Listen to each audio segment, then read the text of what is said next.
You know, Englishtown, New Jersey is located nearby to Raceway Park and set in the midst of a historical area.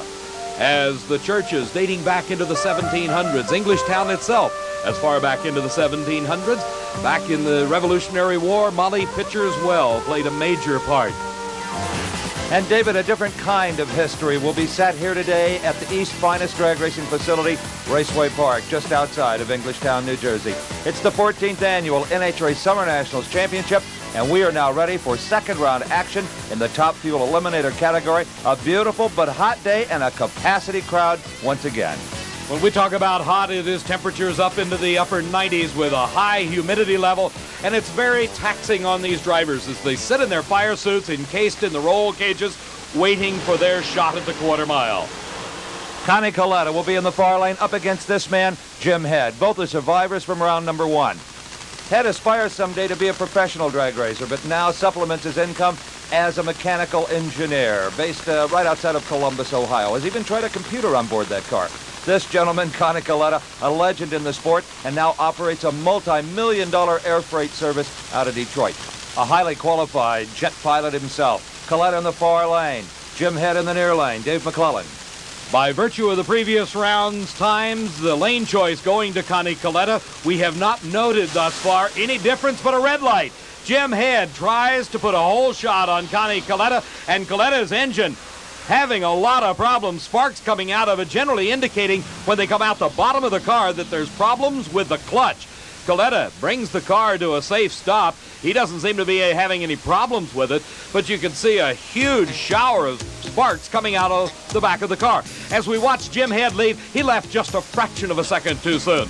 Left the red light on the starting line, automatically giving the win to Coletta. But now watch the back of Coletta's car. You start to see the sparks coming out, little bits and pieces glowing out on the asphalt. And Coletta's car with lots of problems on this round. It's very lucky for him. His competition red lighted because Coletta never would have won this race. Those are titanium sparks, I do believe, Dave, as the clutch has exploded and is rattling around inside that protective bell housing. The bell housing doing its job in containing virtually all of it.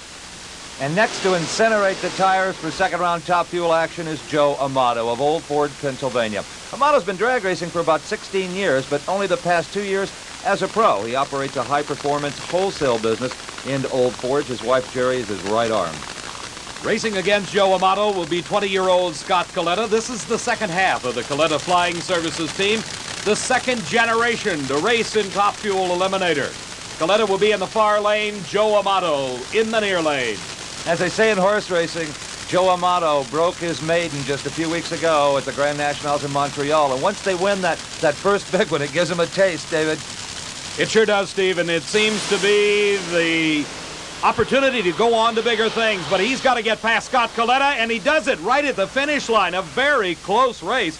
Coletta with a tremendous advantage off the line as Joe Amato smoked the tires. And when we say that, we mean he lost traction. Watch again. This is very, very impressive. When you smoke the tires like this, that means the driver has to get off and on that throttle pedal, trying to get the car to hook up again. It's the big top-end charge that paid off for Amato, 250 miles an hour. They say speed means nothing in this sport, but it is an indicator that you have got some kind of horsepower. Scott Coletta, I'm sure, amazed himself as the red car thunders by. And you talk about thunder, this is a man that can do it. He has run 5:40s. Just think, the quickest time we've seen here today has been in the 5:70s and 5:80s. Almost a half a second quicker has gone this man. Gary Beck driving for the car owner, Larry Miner. Beck calling El Toro, California home. Gene Snow from Fort Worth, Texas. At one time was in the automobile business. For 10 years, he made his living drag racing funny cars, and now he races a top fuel car simply because he likes to. He's having fun. He retired from the sport for a few years. We got, David, pardon me, we have a problem. Gary Beck's crew inspecting the motor. It is still running, but there is a problem. There is a major problem, apparently, and they're trying to fix it right on the starting line. Occasionally it can be done. As the car sits there, Beck is going to apparently move towards the starting line. The engine's still running. Nobody told him to shut it off, so it must not be leaking any fluids. Gene Snow, coming back into the sport after forming his own oil company, is just having a lot of fun, but he's going to take everything he's got to beat Gary Beck, and Beck never leaves the starting line. Well, you know what that tells you, Dave? He probably didn't have any oil pressure. That is generally the case. You stage and hope that the other driver red lights or crosses the center line. Gene Snow did not. Gene Snow goes into the semifinals at 5.98, and Gary Beck backs the car off the starting line under its own power. You're not going to hurt the engine at idle, but if you were to stand on that throttle, you're going to oil down a racetrack for the cars to come behind you. You've seen this so many times yourself, David. That's a good guess. A tremendous amount of stress on the car and a tremendous amount on the driver as we look at Shirley Muldowney and her son, John. John, how is it to work for an intense, competitive, professional race car driver who's also your mother? Oh, it's pretty tough at times, Steve. As a matter of fact, yesterday we were just having a family discussion, as we call it, about certain things, and usually we just close the trailer door and work it out, and then when we come out, it's a new day. John's learned a lot. He's grown up a lot the last few years, and we've all come of age, and it's a very, very hard business we're in. And as long as we treat it like a business and try to enjoy what we do, then I think we'll come out on top. It's got to be a little strange, too, for a 25-year-old bachelor to take his newest girlfriend home to meet his mother, the race car driver. Yeah, it is sort of tough. Her standards are pretty tough, so, it has to be the right person. And you spend a lot of time together at the racetrack and away from it, months and months on the road. Do you share off-track interests with your mother? Yeah, we, as a matter of fact, just before this race, we just came from Vermont, and we fished in Lake Champlain, and we had quite a time up there. So we do a lot of things together besides race. This young man and his mother have both got to be happy that Gary Beck is out of competition because he is currently leading the Winston World Championship points chase, but Shirley, the reigning world champion, is in hot pursuit. That's right, Dave McClellan. If Shirley can get the win light over this guy, Jody Smart from San Antonio, Texas, she'll pick up at least 200 points on Gary Beck. Jody Smart, one of the best-liked men in this business. Soft-spoken, always willing to lend a hand or lend a part, even to this lady. For Shirley Muldowney, this will be her chance to advance in that Winston World Championship point standing. She's the reigning world champion. She wants to repeat. Jody Smart has yet to win his first national event title, but it is Smart out first. He appears to be lengthening his lead, and by several car lengths, Jody Smart takes the win.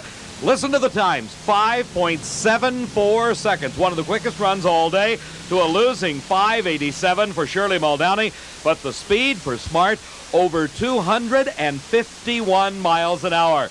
As Jody gets out of his car, he knows he won the race. Shirley was nowhere close as they crossed the finish line. And Shirley, she's sort of reflecting back on the loss. Shirley Muldowney congratulating Jody Smart down here at the end of the racetrack. They've raced probably a dozen times, and just a few weeks ago did Jody finally beat her for the very first time. Back on the starting line, the crowd favorite Punny cars getting set for their second round of competition. We're down to 8 cars remaining. Here is Vini's Bet out of the Manhattan Supply Company, racing against John Force. Vini will be in the far lane. He's a former Southern Californian moving into the Ohio area a few years ago and moving last year into the Nitro car. John Force is one of the hardest working drag racers off the racetrack. He lets his crew take care of the race car. John's out attending to business, and you see the result of that.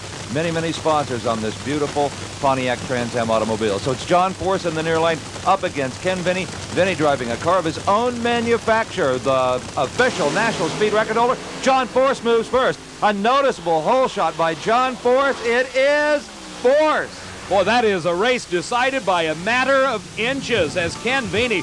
Watch now as we go back and look again. Force's car moves dramatically ahead of the car of Ken Vinny.